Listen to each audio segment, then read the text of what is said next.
So, if you're a solo filmmaker, you know the struggle. It is the ultimate challenge, right? Trying to keep your shot perfectly framed while at the same time making sure your audio is totally clean and clear.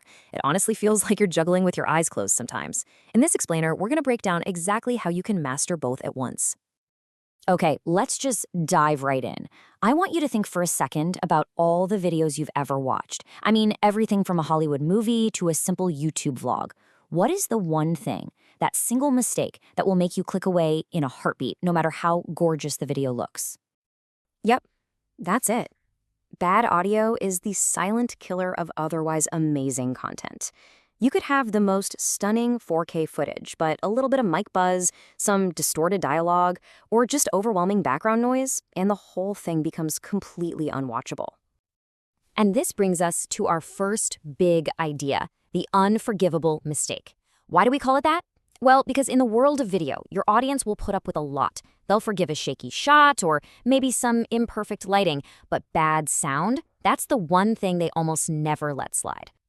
This really lays it all out, doesn't it? Our brains are just wired to be way more critical of what we hear. Bad audio just screams unprofessional, it's distracting, and it totally breaks the illusion. A slightly shaky shot, though, that can still feel real, authentic. A great story with crystal clear audio is always going to be a great story, but a beautiful video with painful, unlistenable audio, that's almost always a complete wash. I mean, this quote just says it all. Your sound, your audio, that's what carries the credibility, the emotion of your story. The moment that audio fails, that connection you have with your audience just shatters. And believe me, it is almost impossible to get it back. Okay, so how do we prevent this catastrophe? How do we make sure this never happens to us? Well, it all starts way before you even think about hitting that record button. Preparation is your first and honestly your most powerful line of defense. This right here is what separates the amateurs from the pros.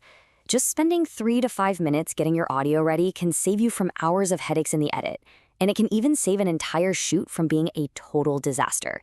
Seriously, it's non-negotiable. All right, here is your pre-flight checklist. Super simple. First, always test your audio. Second, and please do not skip this one, wear closed-back headphones.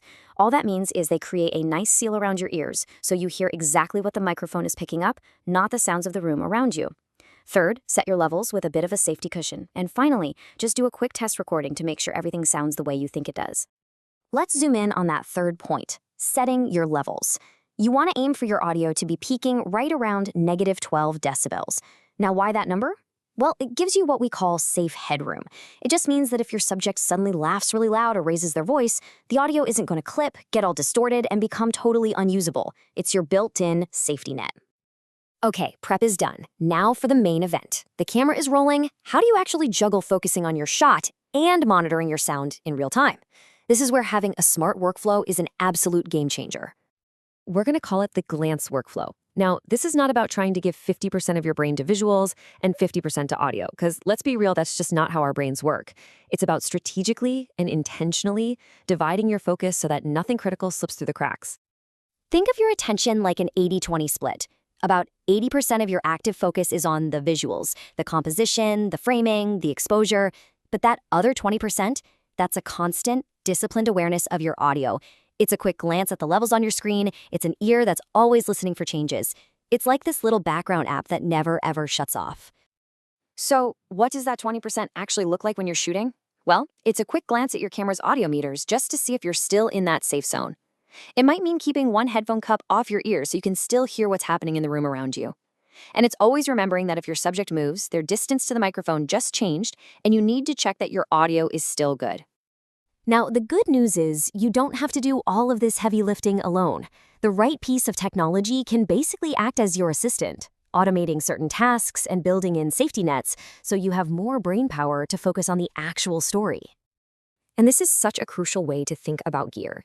It's not just about buying fancy, expensive toys to get better quality. It's about making smart investments that literally reduce your mental load during what can be a really stressful solo shoot. I mean, take a dual-channel recorder, for instance. This thing is a lifesaver. It records your main audio on one track and a backup track at a lower volume on the second. So if your main audio accidentally gets distorted, no problem. You have a clean safety track just waiting for you. Or think about a camera's built-in limiter. It's like an automatic volume guard that stops loud sounds from ruining your take. Basically, you can think of this stuff as your audio insurance policy. And hey, this goes way beyond just audio gear. Think about your camera's features. Using face tracking autofocus means you don't have to constantly worry about pulling focus. If you lock your exposure, your white balance, and your ISO, well, that's 3 fewer things you have to monitor. Every single setting you can lock in beforehand is one less thing to worry about in the moment. Okay, so let's bring this all home. When you combine all these strategies, the solid preparation, the smart in-the-moment workflow, and the right technology, you start to create a brand new, much more confident approach to solo filmmaking. So here's your new approach, built on these key pillars. Preparation is where you win the game before it starts. Headphones are your source of truth. The 80-20 rule is what's going to keep you sane. And technology is your co-pilot. And remember, the goal here isn't some impossible perfection. It's about achieving a consistent professional balance between what your audience sees and what they hear. And at the end of the day, that really is the ultimate goal, isn't it? To get to a point where monitoring your sound isn't some separate, stressful chore you have to remember to do. Instead, it becomes an integrated part of how you capture the world. It's about developing this instinct where you're composing with your eyes and your ears at the exact same time. That is when you truly become a solo storyteller.